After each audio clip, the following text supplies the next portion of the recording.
साधु बनिया यात्रा से पूर्व मंगल प्राप्त करके ब्राह्मणों को धन देकर अपने रत्नपुर नामक नगर को चला।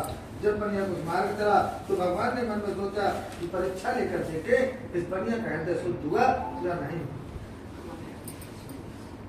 अतः दंडी स्वामी का दुख ब्राह्मण के साधु बनिया को प्रश्न किया, हे साधु तुम्हारी नौका में क्या वर्तमान है? धन के मद में चूर हुए।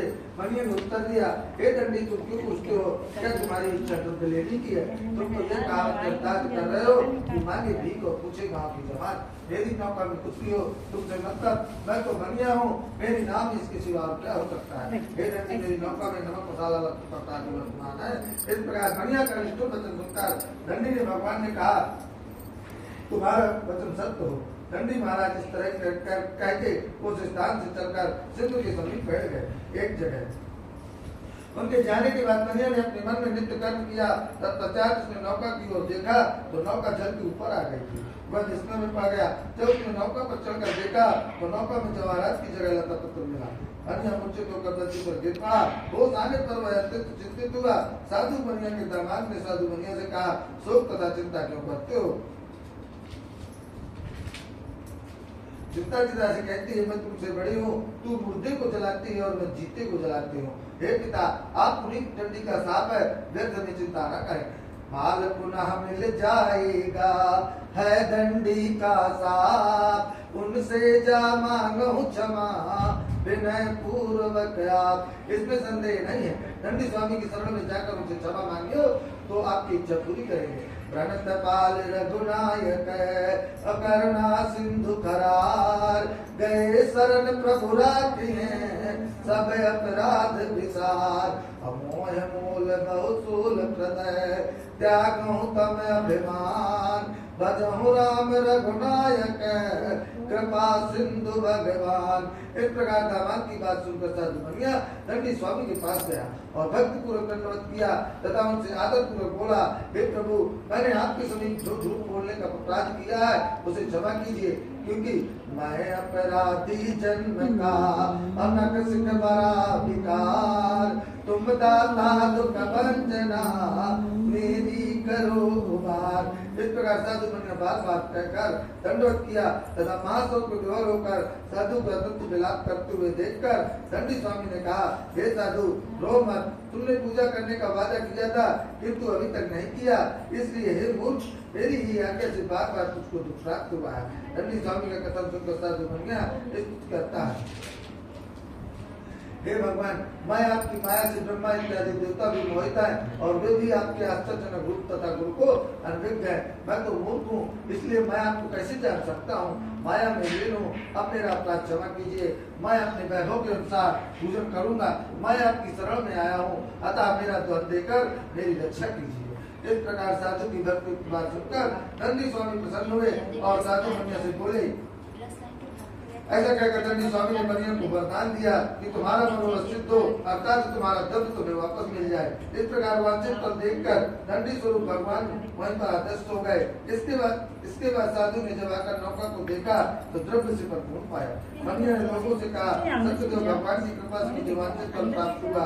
तत्पश्चात बनिया सज्जनों के साथ उसी स्थान पर भगवान का पूजन करके उनकी कृपा से घर के प्रस्थान और हर्षपूर्वक सत्यदेव के प्रसाद से नाव को सब चीजें संभाल कर सामान और नौकरों के साथ लेकर साधु बनिया स्वदेश को रवाना हुआ।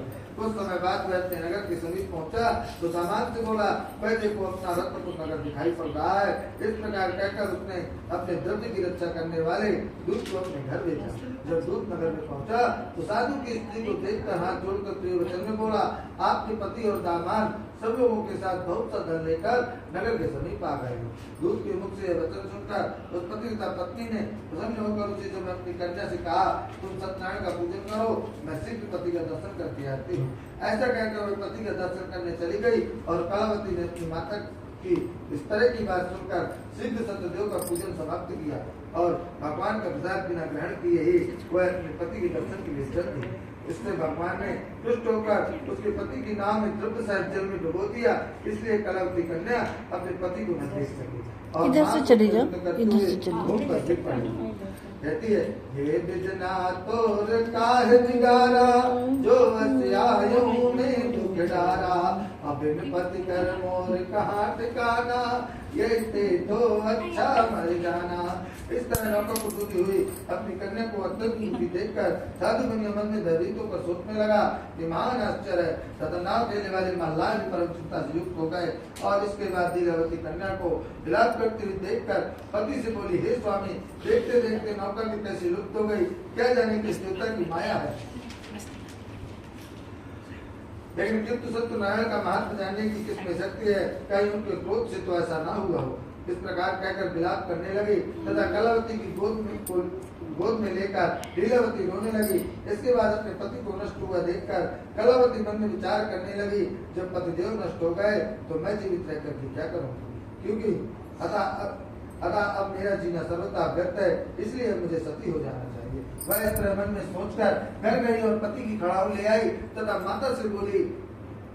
कन्या की बात सुनकर वह स्त्री से बहुत दुखी हुआ। साधु बनिया शोक में अत्यंत दुखित होकर सोचने लगा कि मेरा यह सब वैभव भगवान सत्यनारायण ने हमें किया है, या मैं उनकी माया से भ्रम में पड़ा हूँ। तत्पश्चात उस बनिया ने सबको एकत्र किया और उनके सामने अपना मनोरथ प्रकट किया। यदि मेरा कष्ट सत्यनारायण स्वामी दूर करेंगे तो मैं अपने स्तोत्र के अनुसार उनका पूजन करूंगा, क्योंकि बार बार मेरी अज्ञानता प्रकटित होकर वह मुझे कष्ट दिया करते हैं और वही मेरा कष्ट का निवारण करते हैं। अतएव मैं उन्हीं की शरण में हूँ और वही मेरा कष्ट दूर करेंगे।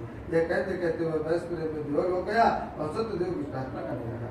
कृपा की न होती जो आदत तुम्हारी, तो सुनी रहती अदालत तुम्हारी। जो मुलजिम न होते न तुम होते हाकिम, नगर घर में होती इबादत तुम्हारी। प्रभु मुझसे गलती जो कुछ भी हुई हो, कृपा करके उसको संभालो मुरारी। कृपा करके उसको संभालो मुरारी। ऐसा कहकर पति पर बारंबार साधु ने दंडोत किया। तब दीनदयाल प्रभु उस पर प्रसन्न हुए और तत्पश्चात आकाशवाणी हुई, हे साधु, तेरी कन्या मेरा प्रसाद त्याग कर अपने पति का दर्शन करने चली आई है, इसी कारण यह पति का दर्शन नहीं पा सकी। यदि कन्या घर जाकर प्रसाद त्यागकर पुनः आएगी तो इसका पति निसंदेह प्राप्त होगा। कन्या ने गगन मंडल से आकाशवाणी सुनकर शीघ्र घर आकर प्रसाद खाया। तत्पश्चात जब वह फिर से उस स्थान पर वापस आई तो सज्जनों के साथ अपने पति को देखा। अनंतर कन्या ने अपने पिता से कहा, अब घर चले, विलम्ब क्यों करते हैं। कन्या की बात सुनकर साधु संतुष्ट हुआ और उसी समय वहाँ पर सत्यनारायण का विधि पूर्वक पूजन करके द्रव्य और बंधु वेणु के साथ आनंद पूर्वक घर आया। इसके पश्चात पूर्णमासी और संक्रांति को सत्यनारायण स्वामी का पूजन करने लगा। सौन का ऋषियों से सूर्य महाराज कहते हैं कि इस तरह साधु बनिया के प्रभाव से इस लोक में सुख भोग कर अंत में सत्य को प्राप्त हुआ। इस स्कंद पुराणे रेवा खंडे श्री सत्यनारायण कथायां चतुर्थो अध्याय समाप्त हुए। सत्यनारायण भगवान की जय।